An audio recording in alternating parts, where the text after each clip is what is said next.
राष्ट्रीय बौद्ध महासभा के प्रदेश अध्यक्ष बीएस बिसोरिया, बौद्ध प्रदेश महासचिव अशोक बौद्ध, संभागीय अध्यक्ष जेपी साकेत ने कॉन्फ्रेंस करके बताया कि आगामी अशोक धम्म विजया दशमी 12 अक्टूबर 2024 दिन शनिवार समय सुबह 9 बजे स्थान दीक्षा भूमि नागपुर महाराष्ट्र में एक दिवसीय विशाल बौद्ध दीक्षा समारोह आयोजित किया गया है, जिसमें संपूर्ण भारत के 30 राज्यों से डॉक्टर अंबेडकर के अनुयायी विधिवत रूप से बौद्ध धम्म की दीक्षा ग्रहण करेंगे।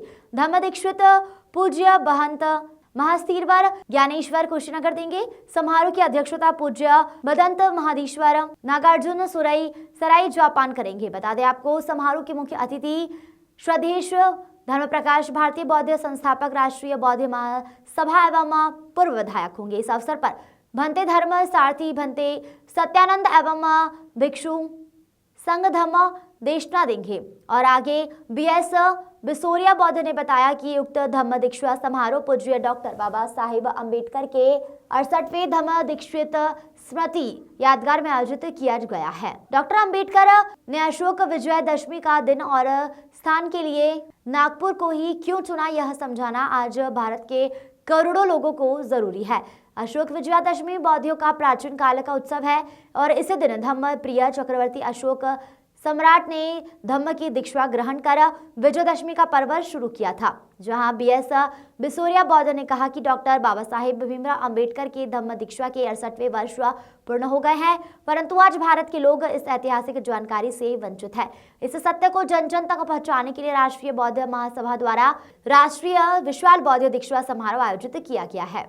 Bureau report. एक राष्ट्रीय स्तर का संगठन है जो देश के 30 राज्यों में लगभग फैला हुआ है और 30 राज्यों के प्रतिनिधि राष्ट्रीय बौद्ध महासभा का बोधिसत्व विश्वरत्न बाबा साहब डॉक्टर अम्बेडकर के 68वें बौद्ध धम्म दीक्षा दिवस के अवसर पर विशाल बौद्ध धम्म दीक्षा समारोह ये नागपुर में 12 अक्टूबर 2024 को प्रातः 9 बजे से आयोजित किया जा रहा है। इस कार्यक्रम के मुख्य धम्म दीक्षक हैं पूज्य मदंत ज्ञानेश्वर जी, जो बाबा साहब के गुरु भाई हैं और कुशीनगर में निवासरत हैं, और अध्यक्षता इसकी करेंगे मदंत नागार्जुन सुरई जो जापान से हैं, और धम्म उपदेशक हैं इसके पूज्य बनते धम्म सारथी और पूज्य बनते सत्यानंद, और इसके मुख्य अतिथि हैं इसके संस्थापक धर्म प्रकाश भारती जी, वही अभी राष्ट्रीय अध्यक्ष हैं। और ये बड़ी गरिमामय तरीके से पूरे देश के लोग लाखों की संख्या में वहाँ पर नागपुर के दीक्षा भूमि में उपस्थित होंगे और 12 अक्टूबर को 9 बजे से आयोजित किया जाएगा। ये तो ये हम लोग प्रचार प्रसार कर रहे हैं, लोग गांव तक जा रहे हैं, मोहल्ले तक जा रहे हैं। और 9 अक्टूबर को निर्माण दिवस है मान्यवर काशीराम जी का, उनकी भी इच्छा थी कि बौद्ध धम्म जो है फैलना चाहिए पूरे देश में, तो उसके दिन से पंचशील के ध्वजों का भी घरों पर और मोहल्लों में और उसमें लगाए जाएंगे। और पूरा सब लोग इसमें जो उपासक हैं वो कार्य कर रहे हैं। नागपुर में क्यों आयोजित किया जा रहा है ये कार्यक्रम, क्या वजह कारण क्या है? नागपुर एक्चुअल में जो है जो नागवंशी बौद्ध थे उनकी ये राजधानी है, और इसलिए बाबा साहब ने उसी उद्देश्य को लेकर के नागपुर में 1956 में धम्म दीक्षा ली थी। ये 14 अक्टूबर को उन्होंने दीक्षा ली थी, तो 12 अक्टूबर को कार्यक्रम क्यों किया जा रहा है? ये इसलिए लिया जा रहा है, बौद्ध है और मैं राष्ट्रीय बौद्ध महासभा का कार्य करता हूँ, और जो 12 अक्टूबर को नागपुर में कार्यक्रम होने वाला है उसकी बहुत अच्छी तैयारी चल रही है। हर व्यक्ति को बुद्धि की शिक्षाएँ प्राप्त होनी चाहिए, मिलना चाहिए, ताकि वो भी अपना जीवन अच्छे से जी सके। एक होता है बाहरी आवरण और एक होता है भीतरी आवरण। तो बुद्धि की शिक्षा भीतरी आवरण के लिए है, भौतिक ही नहीं है।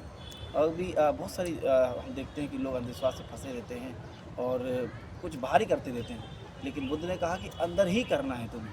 तो इन शिक्षाओं को लेके राष्ट्रीय बौद्ध महासभा से कार्यकर्ता जन जन तक जा रहे हैं, ताकि जीवन एक अच्छा बन सके लोगों का, ये कार्य कर रहे हैं। और इसी तारतम्य में 12 अक्टूबर को धम्म दीक्षा कार्यक्रम रहेगा नागपुर में। 14 की जगह 12 क्यों है, ये पूछा गया? हाँ, ये इसीलिए कि जब बाबा साहब ने इसकी धम्म दीक्षा ली थी उस दिन दशहरा जो था, विजयदशमी जो थी, वो 14 को था, लेकिन इस बार वो 12 को आ रही है, तो वो 12 से इससे संबंध है, विजयदशमी से, अशोक विजयदशमी।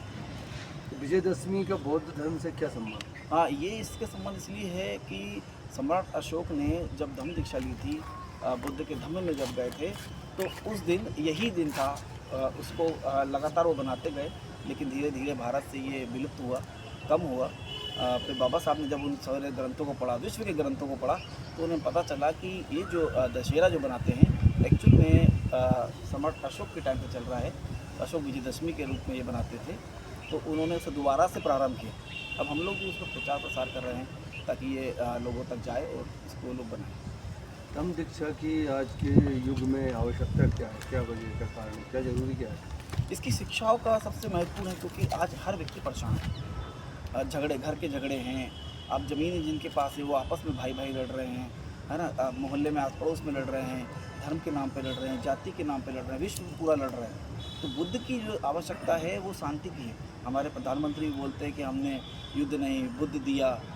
जो भी बड़े बड़े उद्योगपति हैं, चाहे बिल गेट्स हो, तो बुद्ध की ही मूर्ति दी जाती है, क्योंकि विश्व को बुद्ध की ज़रूरत है, भारत को ही नहीं, पूरे विश्व को बुद्ध की ज़रूरत है, ताकि शांति और करुणा मैत्री का भाव सब में फैले, सब में भाईचारा हो, आपस में मिलकर रहें। जैन समाज में तो भगवान बुद्ध को मानते हैं। हाँ, जैन समाज में महावीर स्वामी को मानते हैं। ये दोनों ही, बुद्ध और महावीर स्वामी दोनों ही एक दूसरे के समकक्ष हैं। उसी टाइम पे शुरू हुआ था इनका। बुद्ध, अगर महावीर को लें तो महावीर थोड़ा पहले हैं और बुद्ध थोड़ा सा उनके बाद में है, लेकिन उनके विचार थोड़े अलग हैं। वो मुक्तिदाता है, ये मार्गदर्शक। और